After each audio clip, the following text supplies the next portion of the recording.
The Galactic Council chamber was silent. Every representative from the 47-member species sat frozen in their seats. The great holographic display in the center of the room showed a countdown timer that made no sense to human eyes, but the universal translator converted it clearly enough. 18 standard days remained until the end of everything. Ambassador Chen Wei stood at the back of the chamber, watching the alien delegates process the information that had just been delivered. The Vethkai speaker, a tall being with shimmering blue scales and 4 arms, had finished explaining the situation in a voice that carried no emotion, though Chen had learned that the slight trembling of its dorsal fins indicated deep despair. The problem was simple to understand but impossible to solve. The dimensional anchor that held the known galaxy in stable space was failing. This anchor had been placed by the precursors, an ancient civilization that had disappeared millions of years ago. Without it, the entire region of space containing the Galactic Council's territory would slip into a dimensional fold, effectively ceasing to exist in normal spacetime. "There must be something we can do," said the Korathi delegate, a small furry being that looked somewhat like a cross between a cat and an owl. "Our scientists have been studying the anchor for 300 years. Surely they have found something." The Vethkai speaker's fins drooped even further. "Our combined scientific teams have analyzed every aspect of the anchor's design. The mathematics involved are beyond anything we have ever encountered. The energy requirements alone would need the output of 17 stars, focused in a way that our technology cannot achieve. The materials needed do not exist in our periodic tables. We have tried everything." Chen Wei listened carefully. She had been humanity's representative to the Galactic Council for only 2 years. Earth had been a member for just 15 years, making them the newest and by far the youngest species in the Alliance. Most of the other species had been spacefaring for thousands or even millions of years. Humans were still considered primitive newcomers, tolerated but not really respected. She raised her hand. The gesture was universal enough that the council recognized it. "The chair recognizes the Terran representative," said the Vethkai speaker, with what might have been surprise in its voice. "I would like to request that Earth be allowed to send a team of engineers to examine the anchor," Chen said. "We may be able to help." The chamber erupted in what she could only describe as polite laughter. Different species showed amusement in different ways, but the meaning was clear. The Korathi made a chittering sound. The massive Gronth delegates rumbled like distant thunder. Even the usually stoic Vethkai allowed their fins to flutter in a way that indicated humor. "With respect, Ambassador Chen," the speaker said, "your species has been traveling between stars for less than 50 of your years. Our greatest minds, representing millions of years of combined scientific advancement, have declared this problem unsolvable. What could your engineers possibly contribute?" Chen Wei did not smile, though she wanted to. She had seen this attitude many times. "We would like the opportunity to try. If we fail, you lose nothing. If we succeed, we all survive." The council voted to allow Earth's request, mainly because they saw no harm in letting the primitive newcomers waste their time. It would keep the humans busy while the other species prepared their final days. 3 days later, a human ship arrived at the anchor station. It was a small vessel by galactic standards, utilitarian and plain compared to the elegant curved designs of the older species. The ship was called the Persistence, and it carried a team of 37 engineers led by Chief Engineer Marcus Thompson.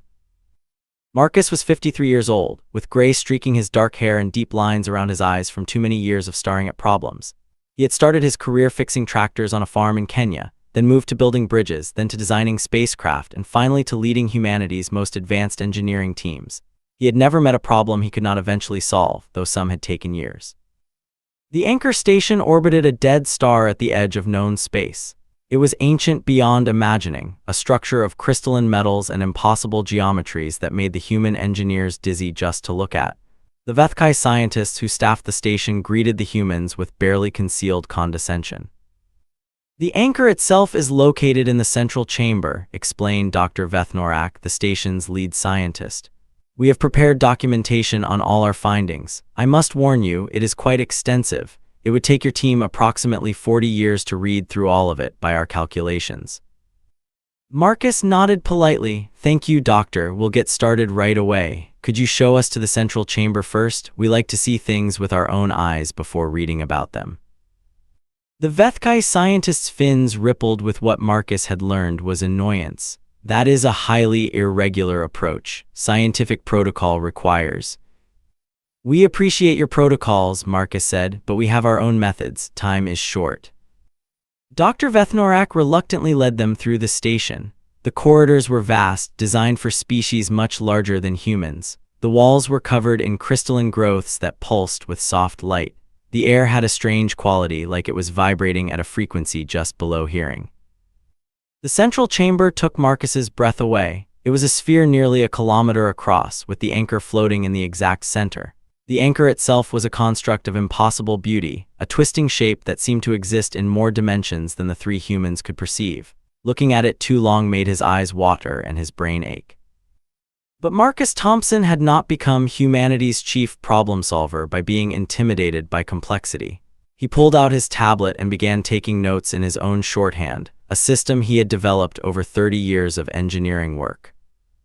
His team spread out around the observation platform, each of them studying different aspects of the anchor. They were a diverse group, pulled from every corner of Earth. There were structural engineers and quantum physicists, electrical specialists and materials scientists, computer experts and old-fashioned mechanics who still believed in the power of duct tape and determination. "First impressions?" Marcus asked after an hour of observation. "It's beautiful," said Dr. Sarah Okonkwo, their quantum specialist. "And terrifying. The energy patterns are like nothing I've ever seen. They operate on principles I don't even have words for." "The structural design doesn't make sense," added James Chen, a structural engineer who was no relation to the ambassador. "The load-bearing elements seem to pass through each other. It shouldn't be able to hold itself together, let alone hold an entire region of space stable." "What about the damage?" Marcus asked. "Can anyone see what's failing?" There was a long silence. Then a young engineer named Yuki Tanaka spoke up. She was the youngest member of the team, only 28 years old, and this was her first major assignment. "I think I see it, there, in the third spiral. The color is different from the rest."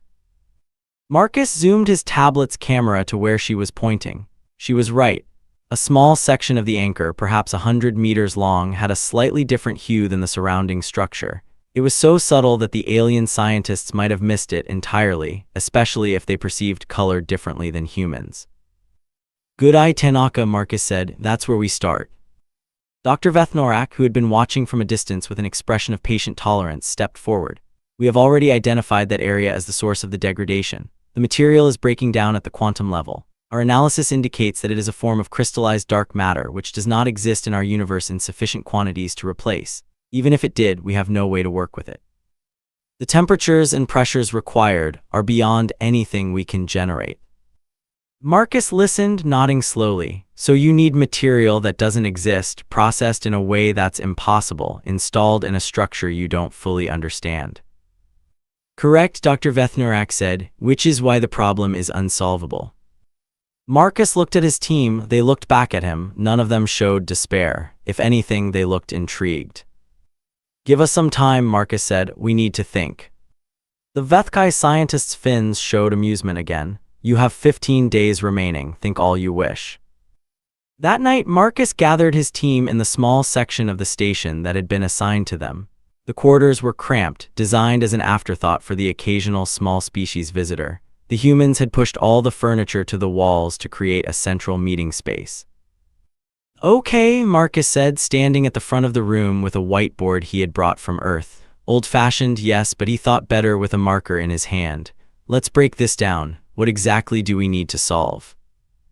The team began calling out answers, and Marcus wrote them on the board. "Replace the damaged section of the anchor. Find or create crystallized dark matter.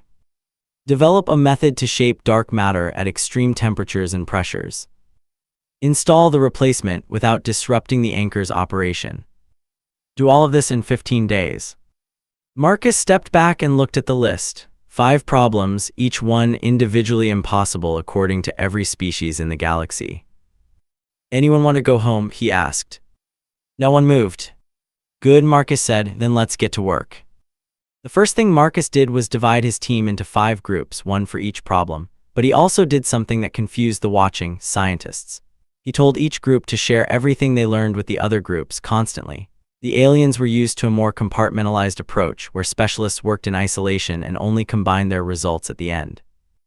"But that's inefficient," Dr. Vethnorak protested. "Your materials team doesn't need to know what your installation team is planning. It will only distract them." Maybe, Marcus said, but sometimes the materials team has an idea that helps with installation, and they wouldn't know to share it if they didn't know what installation needed. We work differently than you, trust us. It was the first time Marcus had asked the Vethkai to trust humans on anything. Dr. Vethnorak's fins rippled with uncertainty, but he said nothing more. Day 2 began with a breakthrough. Yuki Tanaka, working on the materials team, had stayed up all night reading through the alien research on dark matter. She stumbled into the morning meeting looking exhausted but excited. "I think I found something," she said. "The Vethkai have been assuming that crystallized dark matter can only form in the conditions that existed right after the Big Bang. That's why they say it doesn't exist anymore. But I found a reference in their old research, something they dismissed as an anomaly. There's a phenomenon that occurs in the cores of certain dying stars where dark matter concentrations spike briefly during the final collapse." Dr. Vethnorak, who had been invited to observe the humans' process, shook his head. That research was conducted 300 years ago and found to be irrelevant. The concentrations are too small, the window too brief, and the environment too hostile to harvest anything useful. Yuki looked at Marcus. "I know it seems impossible, but—" "Nothing is impossible," Marcus said. "It's just expensive and difficult. Tell me more about these dying stars." By the end of day 2, the team had identified a star roughly 4 days' travel away that was in the final stages of collapse. It would produce the dark matter concentration they needed within approximately 8 days, which gave them a narrow window to work with. "Even if you could reach the star in time," Dr. Vethnorak said, "you would be destroyed instantly. The radiation levels alone would kill any known life form, and you would need to get deep into the core to reach the dark matter concentration." "What about robots?" asked James Chen. "Could we send drones?" "The electromagnetic interference from a collapsing star would disable any electronic system we know of." Marcus was quiet for a long moment. Then he turned to his electrical team, led by a woman named Dr. Amara Washington. "Amara, do we have anything that could survive in there?" Amara thought about it. "We'd need something completely shielded, operating on principles that don't rely on conventional electronics. Maybe mechanical systems only, with heavy radiation shielding. It would be like building something from the 1800s, but much more robust." "Can it be done?" "I don't know, but I can try." That became the approach that would define the next 2 weeks. Every time someone said, "I don't know," the response was, "Can you try?" And every time the answer was yes. Day 3 brought another problem. Even if they could collect dark matter from the dying star, they had no container that could hold it. Dark matter didn't interact with normal matter in the usual ways. It would pass right through any container they could build. "We need something that interacts with dark matter directly," said Dr. Sarah Okonkwo. "Something that has gravitational mass but isn't normal matter." "Does such a thing exist?" Marcus asked. "Not according to any physics I know." "Then invent new physics." Sarah stared at him for a moment, then laughed. "You're serious, aren't you?" "We don't have time to not be serious. What would it take to create a container that interacts with dark matter?" Sarah spent the rest of day 3 scribbling equations, crossing them out and scribbling new ones. She collaborated with the Vethkai scientists, who were becoming increasingly invested in the humans' efforts despite their skepticism. By the end of the day, she had a theory. "There's a concept in advanced quantum mechanics called a gravity well resonance," she explained. "Theoretically, if you could create a field that vibrates at the exact frequency of gravitational attraction, it would attract dark matter the same way normal matter attracts normal matter. No one has ever done it because the energy requirements are astronomical and the frequency is almost impossible to calculate." "How astronomical are the energy requirements?" Marcus asked. "We'd need a power source equivalent to a small star." "We're going to be near a collapsing star. Could we tap that?" Sarah's eyes widened. That's insane. You can't just plug into a collapsing star." "Can you try?" The pattern continued. Day 4, Day 5, Day 6. Each day brought new problems, and each day the team found ways to at least attempt solutions. They were not solving the impossible problem exactly. They were breaking it into 100 smaller problems, each one merely incredibly difficult, and tackling them one at a time. The Vethkai scientists began to watch with growing interest. Dr. Vethnorak in particular found himself spending more time with the humans than in his own laboratory. Their approach was so different from anything he had seen in his 200 years of scientific work. You do not seem afraid of failure, he observed on day 7. Marcus was reviewing blueprints for the mechanical collection system that Amara's team had designed. It looked like something from an old science fiction movie, all gears and pistons and thick metal plates. We fail all the time, he said. That's how we learn. But this failure would mean death for your entire civilization. Does that not concern you? It concerns me a lot. That's why we're not going to fail. Your confidence is admirable but irrational. The mathematical probability of success. I don't care about probability, Marcus said, looking up from the blueprints. Probability is just math. This is engineering. Engineering is about making things work anyway. Dr. Vethnorak's fins rippled in a way Marcus hadn't seen before. It took him a moment to realize it was respect. By the end of day 7, they had a plan. It was insane, desperate, and relied on at least a dozen untested theories, but it was a plan. The Persistence would travel to the dying star. Using the mechanical collection system, shielded against radiation by every method they could devise, they would approach the core at the moment of maximum dark matter concentration. The collection device would use a makeshift gravity well resonance generator, powered by tapping into the star's own energy output, to gather the dark matter into a containable form. Then, assuming they survived, they would return to the anchor station and install the replacement section using a technique that James Chen's team was still developing. They had 9 days left. This is madness, Dr. Vethnorak said after hearing the plan. Yes, Marcus agreed, but it might work. What is your estimated probability of success? Marcus thought about it. If everything goes perfectly and we get lucky about a dozen times, maybe 10%. 10%, Dr. Vethnorak repeated. You would risk your lives for a 10% chance. We would risk our lives for any chance. That's what humans do. The Persistence departed the anchor station on day 8. Its crew had been reduced to 12 volunteers, the minimum needed to operate the ship and the collection equipment. Marcus led the mission personally, as did Amara, Sarah, Yuki, and James. They were leaving behind 2/3 of their team to continue working on the installation method. As the ship jumped to faster-than-light travel, Marcus looked back at the ancient station growing smaller in the viewport. Somewhere out there, 47 species were preparing for the end. They had written off the humans' efforts as noble but futile. Marcus intended to prove them wrong. The dying star was called V7749 in the galactic catalogs, but the human crew quickly started calling it Victor.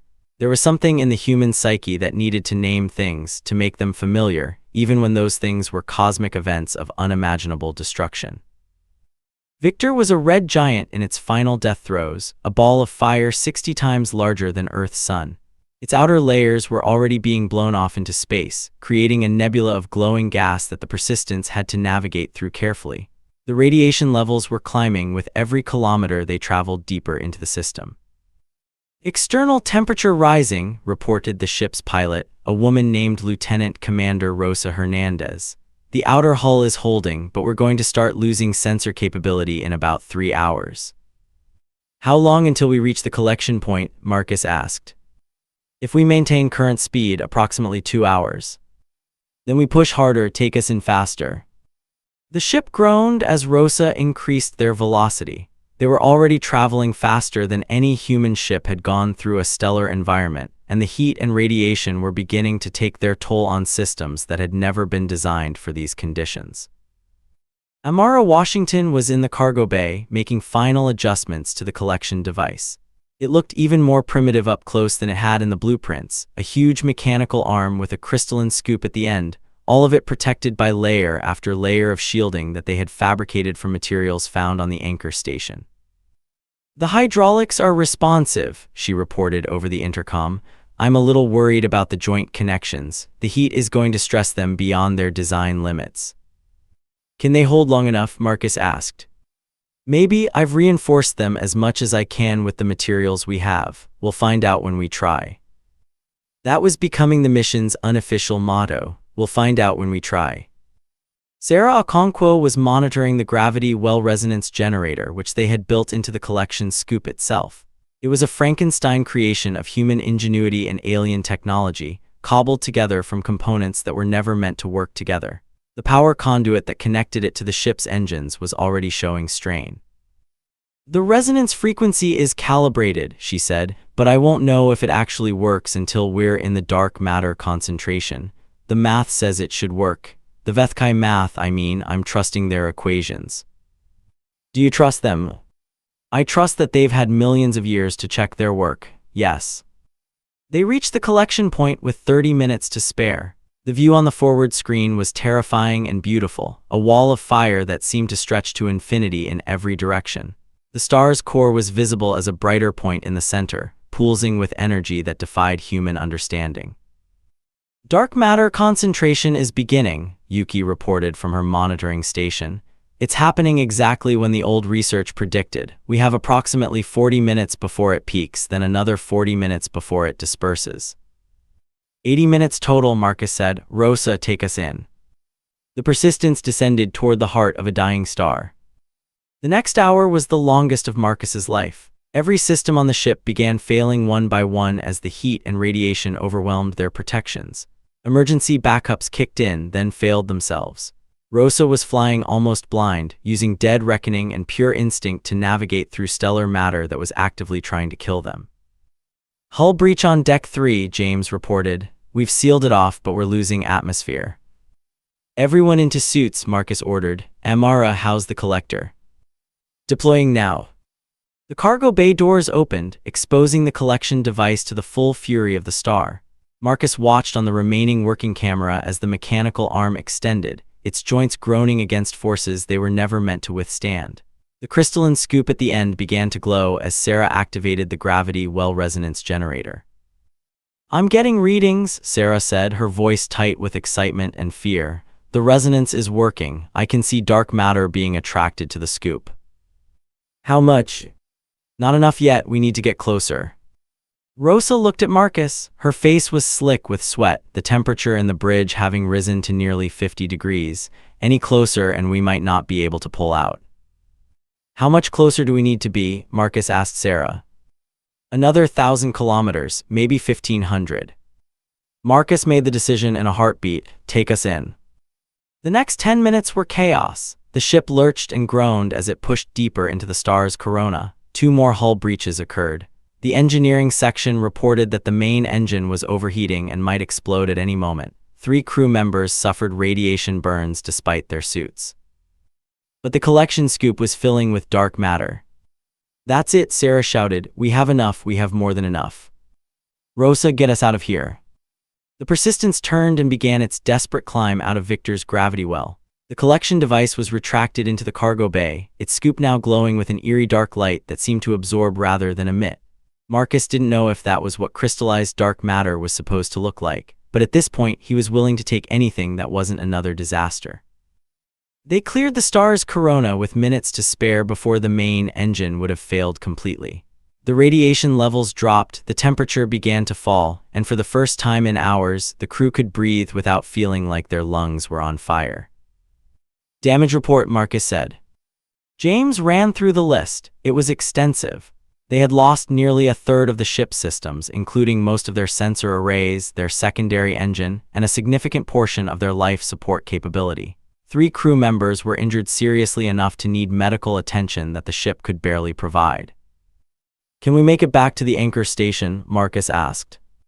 Rosa checked her calculations twice before answering. It'll be close. We'll have to fly on reduced power to conserve what's left of the engine. We might make it in 4 days, but we'll be arriving on fumes. 4 days puts us at day 12. That leaves us 6 days to install the replacement section. Is that enough time? It has to be. The return journey was a nightmare of its own. The crew worked in shifts to keep the damaged ship functioning, cannibalizing non-essential systems to repair essential ones. The life support struggled to maintain breathable air, and everyone was rationing food and water by day 2. But the dark matter remained stable in its crystalline form, held in place by Sarah's gravity well resonance generator. It was working. Their insane, impossible plan was working. Marcus spent most of the journey reviewing the reports from the team back at the anchor station. James's installation team had been busy. They had developed a technique for replacing the damaged section that involved something called phased integration. a process where the new section would be introduced gradually, molecule by molecule, into the anchor's structure. It's like surgery, James explained over a staticky communication link. We can't just cut out the bad part and put in a new part, we have to blend them together at the quantum level. Can we do that with the equipment we have? We can do it with equipment we're building. There's a machine in the HFY storage that they use for something completely different, but I think we can modify it. We're working on it now. Time estimate. If everything goes perfectly, we should be ready when you arrive. Everything did not go perfectly, but the team made progress anyway. By the time the Persistence limped back to the anchor station on day 12, the installation equipment was 80% complete. The remaining 20% was finished over the next 48 hours, with every human and several HFY scientists working around the clock. Dr. Vethnorak had become the human's strongest advocate among the alien scientists. He had abandoned his earlier skepticism entirely, replaced by something that looked almost like faith. I have never seen anything like this, he told Marcus as they prepared for the installation. Your people are remarkable. We're just stubborn, Marcus said. We don't know when to quit. That is the same thing, I think. The installation began on day 14, with 4 days remaining on the countdown. It was delicate work, requiring precision that pushed the limits of human capability. Yuki Tanaka had the steadiest hands on the team, so she was the one who operated the phased integration device, carefully introducing the crystallized dark matter into the damaged section of the anchor. The process was agonizingly slow. Each molecule had to be placed exactly right, or the entire structure could destabilize. Yuki worked for 16 hours straight before Marcus ordered her to rest, then she was back at it 8 hours later. Day 15, Day 16, Day 17. On the morning of Day 18, with less than 12 hours remaining on the countdown, Yuki placed the final molecule. That's it, she said, her voice hoarse from exhaustion. It's done. The control room erupted in celebration. Humans and HFY embraced, their differences forgotten in the joy of the moment. Marcus stood back, watching his team celebrate, feeling a weight lift from his shoulders that he hadn't even realized he was carrying. But the celebration was short-lived. Wait, Sarah said, her eyes on her monitoring equipment. Something's wrong, the anchor isn't stabilizing, the readings are. She trailed off, her face going pale. What is it? Marcus demanded. The repair isn't integrating properly. The dark matter is rejecting the anchor's structure. I don't understand. The resonance should be. She ran more calculations, her fingers flying over her tablet. When she looked up, there were tears in her eyes. We got it wrong. The dark matter we collected isn't pure enough. There are trace elements from the star mixed in. It's disrupting the quantum resonance. Can we purify it? Not in the time we have left. We'd need at least a week to separate the trace elements. The countdown timer on the wall showed 11 hours remaining. Marcus looked at his team, at the HFY scientists, at the impossible anchor floating in the center of the chamber. They had come so close. They had done everything right, overcome every obstacle, and it still wasn't enough. For the first time since he had started this mission, Marcus Thompson felt despair. But giving up was not an option. It had never been an option. Marcus had built his entire career, his entire life, on the principle that there was always another way, always another solution, always something that hadn't been tried yet. Everyone stop, he said. Stop celebrating, stop panicking, stop everything. We have 11 hours. Let's figure out how to use them. The mood in the control room shifted instantly. The celebration died, the despair was pushed aside, and 37 human engineers plus a growing number of HFY scientists focused their minds on a single question: what could be done in 11 hours to save the galaxy? Marcus stood at the whiteboard, the same whiteboard he had brought from Earth, now covered in weeks of calculations and diagrams. He erased everything and started fresh. Let's break down the problem again, he said. The dark matter we collected has trace elements from the star. These trace elements are disrupting the quantum resonance that holds the anchor together. What are our options? Remove the trace elements, said Sarah, but that takes too long. Compensate for the trace elements somehow, suggested Amara. Adjust the anchor to work with impure dark matter. We don't know enough about the anchor's design to do that, Dr. Vethnorak said. It would take years of study. Find more dark matter, pure this time, offered Yuki. There's no source of pure dark matter within reach. The nearest possibility is months away. The suggestions continued, but each one was shot down for practical reasons. They were running out of ideas. Then James Chen, who had been silent throughout the discussion, spoke up. What if we don't need to fix the dark matter? What if we fix the trace elements instead? Everyone looked at him. What do you mean? Marcus asked. The trace elements are from the star, right? They're mostly hydrogen and helium plus some heavier elements from the fusion process. What if we could change their properties, make them behave more like dark matter? That's impossible, Sarah said. You can't change one element into another without nuclear reactions, and even then, you can't make normal matter behave like dark matter. I know, but hear me out. The trace elements are disrupting the quantum resonance because they vibrate at a different frequency than the dark matter. What if we could change their vibration frequency? How? I don't know, but there's something the Vethkai mentioned earlier about the anchor operating on principles that allow matter to pass through matter. What if we could use that same principle on the trace elements, make them pass through the dark matter without affecting it? Sarah started to object, then stopped. Her eyes went distant as she ran calculations in her head. That's actually not crazy. If we could create a localized phasing field around the trace elements, they would effectively become ghost particles. They'd still be there, but they wouldn't interact with the dark matter at all. Can we create a phasing field? Marcus asked. I don't know. The anchor seems to use something similar, but we don't understand how it works. Dr. Vethnorak stepped forward. Actually, we might understand more than you think. 300 years ago, when we first began studying the anchor, we discovered that it projects a subtle phasing field as part of its normal operation. We never found a practical use for this information, so it was archived and forgot. But I remember the research. I can retrieve it. How long? Minutes. Go. Dr. Vethnorak disappeared into the station's archives. He returned 20 minutes later with a data crystal that contained research so old it had to be translated from an ancient Vethkai language. The phasing field is generated by a specific harmonic pattern in the anchor structure, he explained as Sarah reviewed the data. The pattern creates a standing wave that causes certain particles to temporarily lose their physical interaction properties. Can we replicate this pattern? Marcus asked.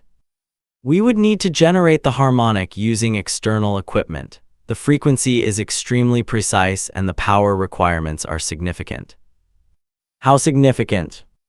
Approximately the output of the station's main reactor. Then we use the station's main reactor. That would leave us without power for life support and all other systems. Marcus looked at the countdown. 9 hours remained. We'll survive 9 hours without life support. Barely, but we'll survive. Get the reactor ready. The next 8 hours were a blur of frantic activity. The Vethkai engineers rerouted the station's power systems to feed into a makeshift harmonic generator that Sarah and Amara designed on the fly. The device was crude, held together with cables and clamps, and in one memorable instance, actual duct tape that James had brought from Earth. I can't believe we're using duct tape to save the galaxy, Yuki muttered as she helped secure a power coupling. It's strong, it's flexible, it's easy to use, James replied. Never underestimate duct tape. With 2 hours remaining, the harmonic generator was complete. It was an ugly thing, sprawling across the main control room like a technological tumor.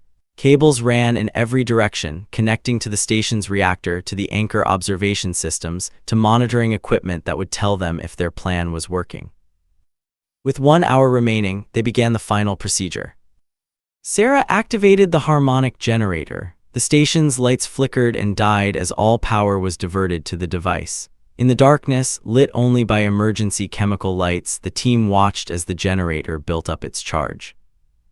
Harmonic pattern initializing, Sarah reported. Her voice was steady, but Marcus could see her hands shaking. Frequency is 92% of target, 95, 98. We need 100, Marcus said. I know, I'm trying, the equipment isn't precise enough. The countdown showed 45 minutes. Marcus looked at the generator, at the cables, at the crude connections. Something was wrong, something was limiting the precision. Then he saw it. One of the power cables was slightly misaligned, creating a tiny amount of resistance that was throwing off the harmonic frequency. Without thinking, Marcus walked over to the cable and grabbed it. The power flowing through it should have killed him instantly, but the harmonic field that the generator was creating had an unexpected side effect. It was partially phasing the electricity, reducing its lethality to merely agonizing. Marcus screamed as electricity coursed through his body, but he didn't let go. He adjusted the cable by millimeters, feeling his muscles spasm and his vision blur.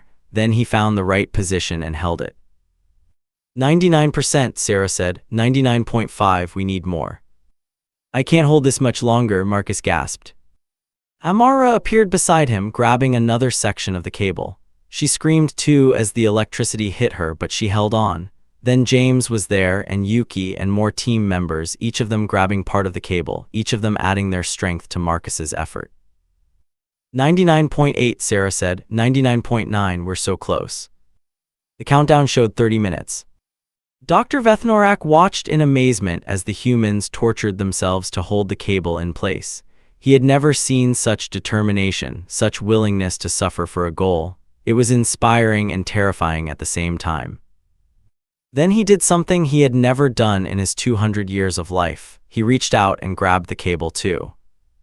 The electricity hit him like a physical blow. Vethkai were not built to handle electrical current. Their nervous systems were more sensitive than humans. The pain was beyond anything he had ever experienced.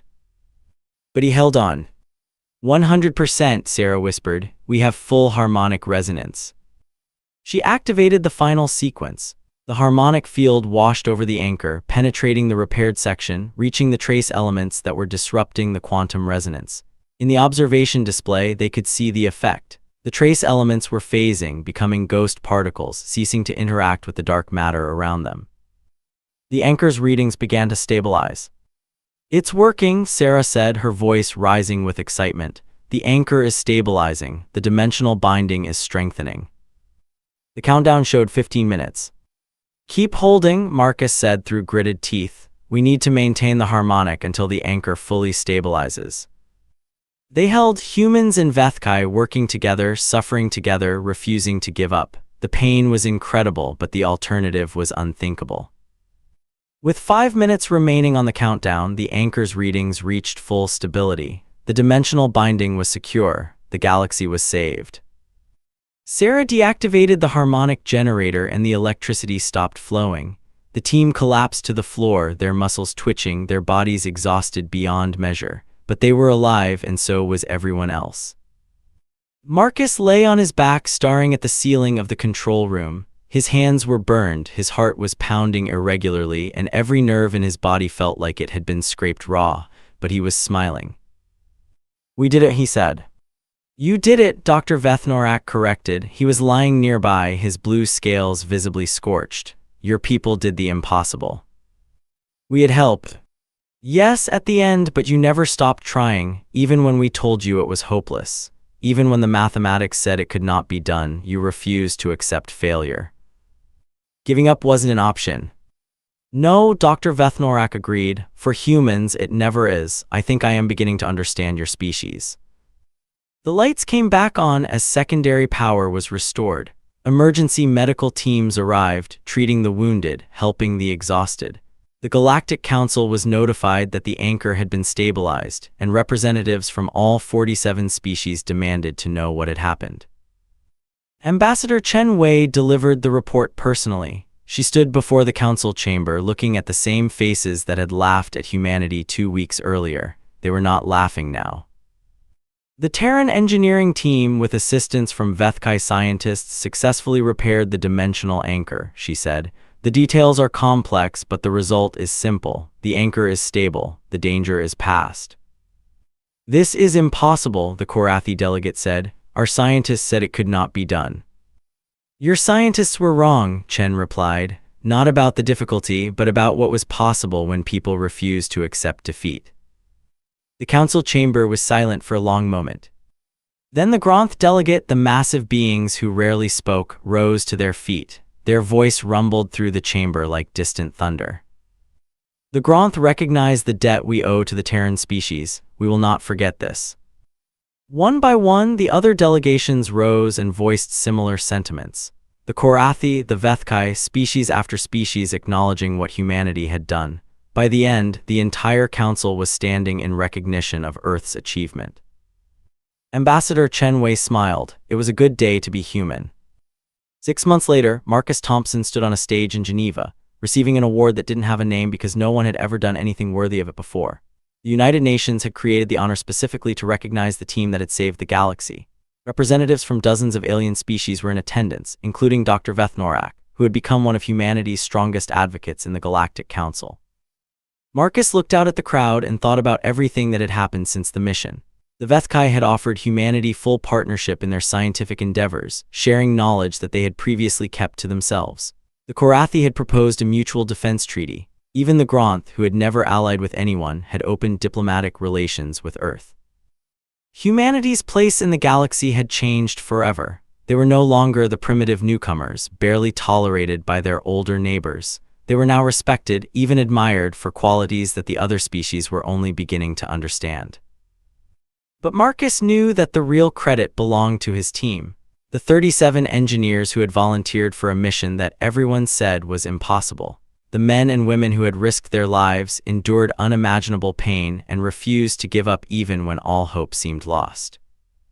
He thought about Sarah Okonkwo, who was now leading a joint human-Vethkai research project on dimensional physics. About Amara Washington, who was designing the next generation of spacecraft using lessons learned from the Persistence's harrowing journey. About James Chen, who had become the youngest department head in the history of Earth's engineering corps. About Yuki Tanaka, who had turned down a dozen promotions because she preferred to stay in the field, getting her hands dirty. They were all in the audience today, along with the rest of the team. Marcus caught their eyes one by one, sharing a silent acknowledgement of what they had been through together. "There's a quality that defines humanity," Marcus said in his acceptance speech. "We call it stubbornness or determination or sometimes just plain stupidity. When someone tells us something can't be done, we don't accept it. We keep trying, we adapt, we innovate, we refuse to give up." He paused, looking out at the alien delegates in the audience.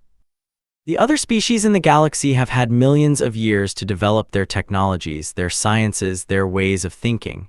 They've accomplished amazing things. But somewhere along the way, some of them forgot what it means to face a truly impossible problem. They learned to accept their limits. Humans are young, we're still learning. We make mistakes that older species would never make, but we also have something they've lost. We have the courage to try things that can't be done. The dimensional anchor was declared unsolvable by the greatest minds in the galaxy. They said the mathematics proved it was impossible. They said the materials didn't exist. They said the energy requirements were beyond anything achievable. They were right about all of it, and we did it anyway. The audience erupted in applause. Humans and aliens alike rose to their feet, honoring not just Marcus but everything he represented. Later that night, Marcus stood on a balcony overlooking Lake Geneva. The stars were bright overhead, and he could pick out a few of the systems he had learned about during the mission. Somewhere out there was V7749, the dying star they had called Victor, now cooling into a white dwarf. Somewhere out there was the anchor station, still being staffed by a joint human-Vethkai team. Somewhere out there were 47 species who had learned something important about the newest members of the galactic community. Dr. Vethnorak joined him on the balcony. The Vethkai scientist had become a friend over the past months, visiting Earth several times to continue their collaboration.